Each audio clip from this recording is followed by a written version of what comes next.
33 करोड़ देवता हैं या कि 33 प्रकार के, जानिए दोनों ही मतों का विश्लेषण।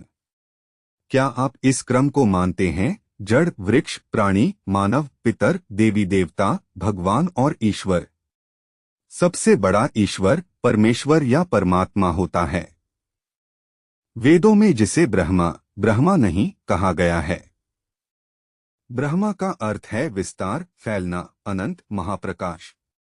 कुछ विद्वान कहते हैं कि हिंदू देवी या देवताओं को 33 कोटि अर्थात प्रकार में रखा गया है, और कुछ कहते हैं कि यह सही नहीं है। दरअसल वेदों में 33 कोटि देवताओं का जिक्र किया है। धर्म गुरुओं और अनेक बौद्धिक वर्ग ने इस कोटि शब्द के दो प्रकार से अर्थ निकाले हैं। कोटि शब्द का एक अर्थ करोड़ है और दूसरा प्रकार अर्थात श्रेणी भी। तार्किक दृष्टि से देखा जाए तो कोटि का दूसरा अर्थ इस विषय में अधिक सत्य प्रतीत होता है, अर्थात 33 प्रकार की श्रेणी या प्रकार के देवी देवता। परंतु शब्द व्याख्या, अर्थ और सबसे ऊपर अपनी अपनी समझ और बुद्धि के अनुरूप मान्यताएं अलग अलग हो गईं। वैदिक विद्वानों अनुसार वेदों में जिन देवताओं का उल्लेख किया गया है उनमें से अधिकतर प्राकृतिक शक्तियों के नाम है, जिन्हें देव कहकर संबोधित किया गया है। दरअसल वे देव नहीं हैं। देव कहने से उनका महत्व प्रकट होता है। उक्त प्राकृतिक शक्तियों को मुख्यतः आदित्य समूह, वसु समूह, रुद्र समूह, मरुद्गण समूह, प्रजापति समूह आदि समूहों में बांटा गया है। यहाँ ध्यान देने वाली बात यह है कि कुछ जगह पर वैदिक ऋषि इन प्राकृतिक शक्तियों की स्तुति करते हैं और कुछ जगह पर वे अपने ही किसी महान पुरुष की इन प्राकृतिक शक्तियों से तुलना करके उनकी स्तुति करते हैं। जैसे उदाहरण के तौर पर इंद्र नामक एक बिजली और एक बादल भी होता है। वहीं इंद्र नाम से आर्यों का एक वीर राजा भी है, जो कि बादलों के देश में रहता है और आकाश मार्ग से आता जाता है। वह आर्यों की हर तरह से रक्षा करने के लिए रह समय उपस्थित हो जाता है। शक्तिशाली होने के कारण उसकी तुलना बिजली और बादल के समान की जाती है। अत शब्दों का अर्थ देश काल परिस्थिति के अनुसार ग्रहण करना होता है। एक शब्द के कई कई अर्थ होते हैं। वैदिक विद्वानों अनुसार 33 प्रकार के अव्यय या पदार्थ होते हैं, जिन्हें देवों की संज्ञा दी गई है। ये 33 प्रकार इस अनुसार हैं। प्रारंभ में ऋषियों ने 33 प्रकार के अव्यय जाने थे। परमात्मा ने जो 33 अव्यय बनाए हैं, वैदिक ऋषि उसी की बात कर रहे हैं।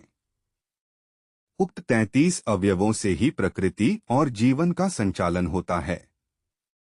वेदों अनुसार हमें इन 33 पदार्थों या अवयवों को महत्व देना चाहिए। इनका ध्यान करना चाहिए तो ये पुष्ट हो जाते हैं। इन 33 में से 8 वसु है। वसु अर्थात हमें वसाने वाले आत्मा का जहां वास होता है। ये 8 वसु हैं धरती, जल, अग्नि, वायु, आकाश, चंद्रमा, सूर्य और नक्षत्र। ये 8 वसु प्रजा को वसाने वाले अर्थात धारण या पालने वाले हैं। 2 इसी तरह 11 रुद्र आते हैं।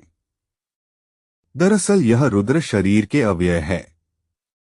जब यह अव्यय एक एक करके शरीर से निकल जाते हैं तो यह रोदन कराने वाले होते हैं।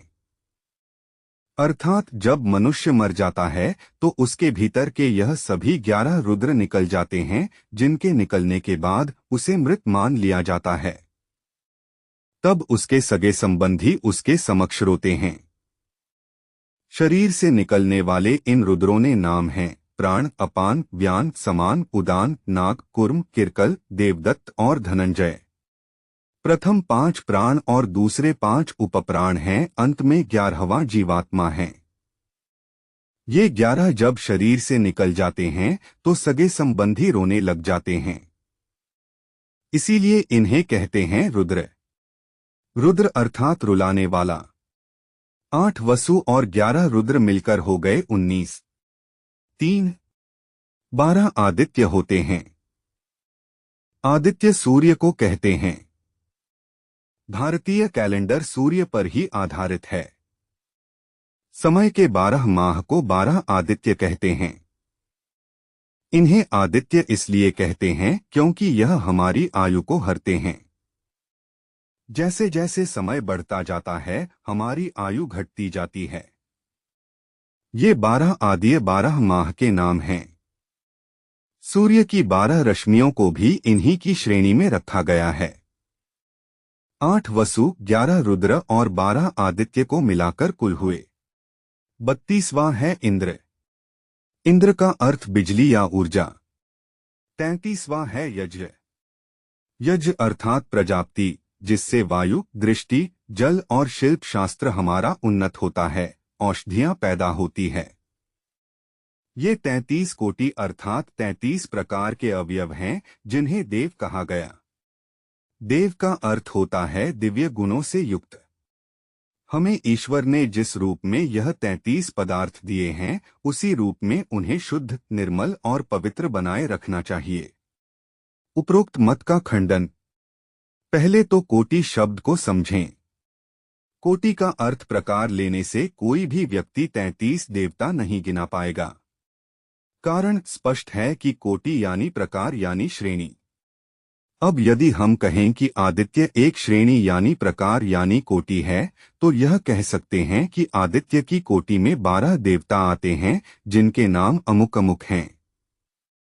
लेकिन आप ये कहें कि सभी 12 अलग अलग कोटि हैं, तो जरा हमें बताएं कि पर्जन्य, इंद्र और त्वष्टा की कोटि में कितने सदस्य हैं। ऐसी गणना ही व्यर्थ है, क्योंकि यदि कोटि कोई हो सकता है तो वह आदित्य है। आदित्य की कोटि में 12 सदस्य, वसु की कोटि या प्रकार में 8 सदस्य, रुद्र की कोटि में 11 सदस्य, अन्य तो कोटि इंद्र और यज्ञ। इस तरह देखा जाए तो कुल 5 कोटि ही हुई। तब 33 कोटि कहने का क्या तात्पर्य? द्वितीय, उन्हें कैसे ज्ञात कि यहाँ कोटि का अर्थ प्रकार ही होगा, करोड़ नहीं। प्रत्यक्ष है कि देवता एक स्थिति है, योनि है, जैसे मनुष्य आदि एक स्थिति है, योनि है। मनुष्य की योनि में भारतीय, अमेरिकी, अफ्रीकी, रूसी, जापानी आदि कई कोटि यानी श्रेणियां हैं, जिसमें इतने इतने कोटि यानी करोड़ सदस्य हैं। देव योनि में मात्र यही 33 देव नहीं आते। इनके अलावा मणिभद्र आदि अनेक यक्ष, चित्ररथ, तुम्बुरु आदि गंधर्व, उर्वशी, रंभा आदि अप्सराएं, अर्यमा आदि पितृगण, वशिष्ठ आदि सप्तर्षि, दक्ष, कश्यप आदि प्रजापति, वासुकी आदि नाग, इस प्रकार और भी कई जातियां देवों में होती हैं, जिनमें से 2 से 3 हजार के नाम तो प्रत्यक्ष अंगुली पर गिनाए जा सकते हैं। प्रमुख देवताओं के अलावा भी अन्य कई देवदूत हैं, जिनके अलग अलग कार्य हैं और जो मानव जीवन को किसी न किसी रूप में प्रभावित करते हैं। इनमें से कई ऐसे देवता हैं जो आधे पशु और आधे मानव रूप में हैं, आधे सर्प और आधे मानव रूप में हैं। माना जाता है कि सभी देवी और देवता धरती पर अपनी शक्ति से कहीं भी आया जाया करते थे। यह भी मान्यता है कि संभवत मानवों ने इन्हें प्रत्यक्ष रूप से देखा है और इन्हें देखकर ही इनके बारे में लिखा है। अज एक पाद और अहितर बुधन्य दोनों आधे पशु और आधे मानवरूप हैं। मरुतों की माता की चितकबरी गाय है। एक इंद्र की बैल के समान था। पौराणिक मत। निश्चित ही प्राकृतिक शक्तियों के कई प्रकार हो सकते हैं, लेकिन हमें यह नहीं भूलना चाहिए कि इन प्राकृतिक शक्तियों के नाम हमारे देवताओं के नाम पर ही रखे गए हैं। जैसे चंद्र नामक एक देव है और चंद्र नामक एक ग्रह भी है। इस ग्रह का नामकरण चंद्र नामक देव के नाम पर ही रखा गया है। इस तरह के देवों का उनके नाम के ग्रहों पर आधिपत्य रहा है। इसी तरह ये रहे प्रमुख 33 देवता। 12 आदित्य, 1 अंशुमान, 2 अर्यमन, 3 इंद्र, 4 त्वष्टा, 5 धातु, 6 पर्जन्य, 7 पूषा, 8 भग, 9 मित्र, 10 वरुण, 11 विवस्वान और 12 विष्णु, 8 वसु, 1 आप, 2 ध्रुव, 3 सोम, 4 धर, 5 अनिल, 6 अनल, 7 प्रत्यूष और 8 प्रभाष, 11 रुद्र, 1 शंभु, 2 पिनाकी, 3 डॉट गिरीश, 4 स्थाणु, 5 भर्ग, 6 भव, 7 सदाशिव, 8 शिव, 9 हर, 10 शर्व और 11 कपाली। 2 अश्विनी कुमार, 1 नासत्य और 2 ध्स्त्र। कुछ विद्वान इंद्र और प्रजापति की जगह 2 अश्विनी कुमारों को रखते हैं। प्रजापति ही ब्रह्मा हैं। कुल 12 + 8 + 11 + 2 33। के अलावा ये भी हैं देवता 49 मरुद्गण देवता नहीं हैं, लेकिन वे देवताओं के सैनिक हैं। वेदों में इन्हें रुद्र और वृष्णि का पुत्र कहा गया है, तो पुराणों में कश्यप और दिति का पुत्र माना गया है। मरुतों का एक संघ है जिसमें कुल 180 से अधिक मरुद्गण सदस्य हैं, लेकिन उनमें 49 प्रमुख हैं। उनमें भी 7 सैन्य प्रमुख हैं। मरुत देवों के सैनिक हैं और इन सभी के गणवेश समान हैं। वेदों में मरुद्गण का स्थान अंतरिक्ष लिखा है। उनके घोड़े का नाम पृषित बतलाया गया है तथा उन्हें इंद्र का सखा लिखा है। एक पुराणों में इन्हें वायुकोण का दिक्पाल माना गया है। अस्त्र शस्त्र से लैस मरुतों के पास विमान भी होते थे। ये फूलों और अंतरिक्ष में निवास करते हैं। 7 मरुतों के नाम निम्न हैं। 1 आवह, 2 प्रवह, 3 संवह, 4 उद्वह, 5 विवह, 6 परिवह और 7 परावह।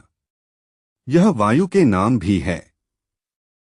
इनके 7 गण निम्न जगह विचरण करते हैं: ब्रह्मलोक, इंद्रलोक, अंतरिक्ष, भूलोक की पूर्व दिशा, भूलोक की पश्चिम दिशा, भूलोक की उत्तर दिशा और भूलोक की दक्षिण दिशा। इस तरह से कुल 49 मरुत हो जाते हैं, जो देव रूप में देवों के लिए विचरण करते हैं। 12 साध्य देव अनुमंता, प्राण, नर, वीर्य, यान, चित्ती, हय, नय, हंस, नारायण, प्रभव और विभु। ये 12 साध्य देव हैं जो दक्षपुत्री और धर्म की पत्नी साध्या से उत्पन्न हुए हैं। इनके नाम कहीं कहीं इस तरह भी मिलते हैं: मनस, अनुमंता, विष्णु, मनु, नारायण, तापस, निधि, निमि, हंस, धर्म, विभु और प्रभु। अभास्वर। तमोलोक में 3 देवनिकाय हैं: अभास्वर, महाभास्वर और सत्यमहाभास्वर। ये देव भूत, इंद्रिय और अंतःकरण को वश में रखने वाले होते हैं। 12 यामदेव यदु, ययाति देव तथा ऋतु, प्रजापति आदि यामदेव कहलाते हैं। 10 विश्वदेव। पुराणों में 10 विश्वदेवों को उल्लेख मिलता है, जिनका अंतरिक्ष में एक अलग ही लोक है। 220 महाराजिक, 30 तुषित। 30 देवताओं का एक ऐसा समूह है जिन्होंने अलग अलग मनवंतरों में जन्म लिया था। स्वारोचिष नामक द्वितीय मनवंतर में देवतागण पर्वत और तुषित कहलाते थे। देवताओं का नरेश विपश्चित था और इस काल के सप्तऋषि थे: उज, स्तंभ, प्रज्ञ, दत्तोली, ऋषभ, निशाचर, अखरिवत, चैत्र, किमपुरुष और दूसरे कई मनु के पुत्र थे। पौराणिक संदर्भों के अनुसार चाक्षुष मनवंतर में तुषित नामक 12 श्रेष्ठगणों ने 12 आदित्यों के रूप में महर्षि कश्यप की पत्नी अदिति के गर्भ से जन्म लिया। पुराणों में स्वारोचिष मनवंतर में तुषिता से उत्पन्न तुषित देवगण के पूर्व व अपर मनवंतरों में जन्मों का वृत्तांत मिलता है। स्वयंभुव मनवंतर में यज्ञ पुरुष व दक्षिणा से उत्पन्न तोष, प्रतोष, संतोष, भद्र, शांति, इडस्पति, इधम, कवि, विभु, स्वहन, सुदेव व रोचन नामक 12 पुत्रों के तुषित नामक देव होने का उल्लेख मिलता है। बौद्ध धर्म ग्रंथों में भी वसुबंधु बोधिसत्व तुषित के नाम का उल्लेख मिलता है। तुषित नामक एक स्वर्ग और एक ब्रह्मांड भी है।